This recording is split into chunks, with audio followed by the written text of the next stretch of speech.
This is the space in the body through which life descends into the fetus.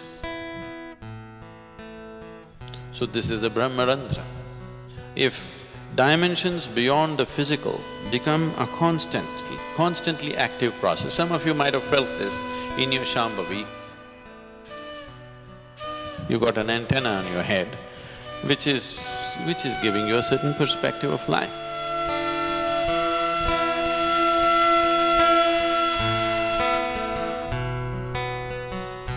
If you have a newborn baby in your home,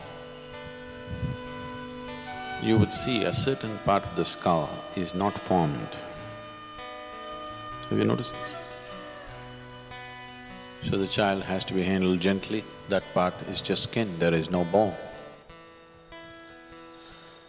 So, this part in the yogic terminology is referred to as Brahmarandhra. Randhra means a passage, like a small hole or a tunnel or a passage. So this is known as Brahmarandhra. So this is the space in the body through which life descends into the fetus. Because life has descended into the fetus and life keeps its options open.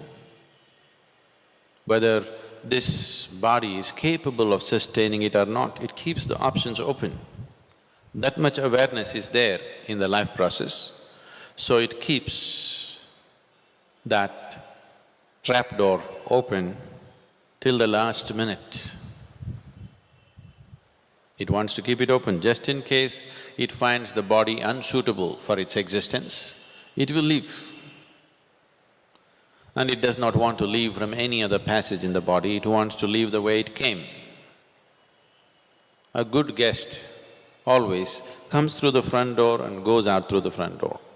If he comes through the front door and goes out through the back door, that means your house is swept clean. So, he wants to go out to the same door, so he keeps it open till the last minute, he wants to keep his choices.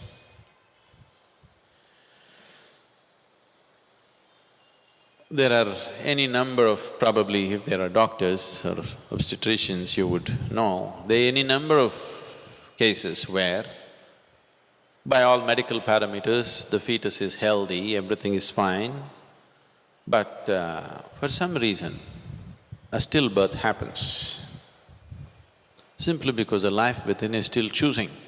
If it finds a wrong kind of body is happening, life has its own karmic substance and the fetus has the karma of the parents. So, it has made its choice, it is 90% of the time it is correct or more, it is correct. Sometimes it is conscious that it could make a wrong choice.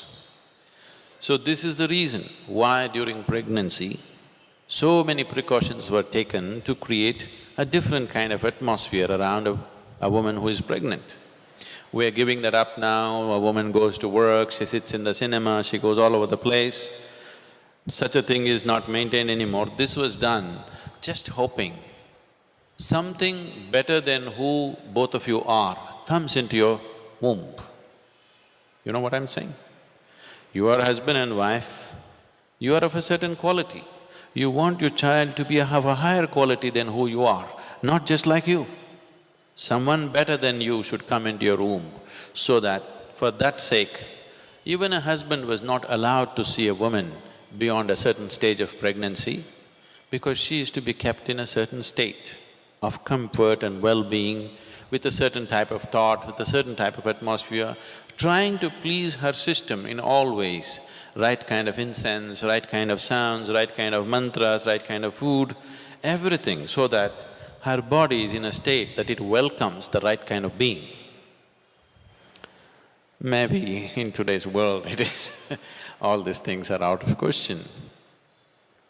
So if a being enters into this particular fetus and finds it unsuitable as it evolves to become a baby, then it leaves. That is why one door is kept open. So this is the Brahmarandhra. And even when you leave one day, you can leave whichever way. But if you leave through the Brahmarandhra, it is the best way to live. If you live consciously whichever part of the body, it is fine. But if you can leave from there, it is the best way to live. So because there is lot of talk about this, there are books which have been written about it, one thing is there's a huge possibility that individual people may start imagining things on top of their head or between their forehead, they keep imagining many things. Because you need to understand this, wherever you focus your mind, there will be some twitching. If you want, right now you experiment, hold your little finger like this and focus at the tip of this little finger, you will see within a minute's time there will be twitching. Any part of the body, if you focus your mind, some twitching you will notice. So that is not to be mistaken as some other great process happening within you. Or of course, there are physiological twitches and twists happening here and there. Once in a while it happens to you, you're sleeping, some part of the body, little bit of twitch and this and that. Especially if you're very nervous, it could happen to you quite often. If you're at ease, it may not happen. If you're in a little bit of tension or stress, it could happen to you in different parts. So that is not to be mistaken either. I don't know if I should say this, because if I say this, you may start imagining all kinds of things.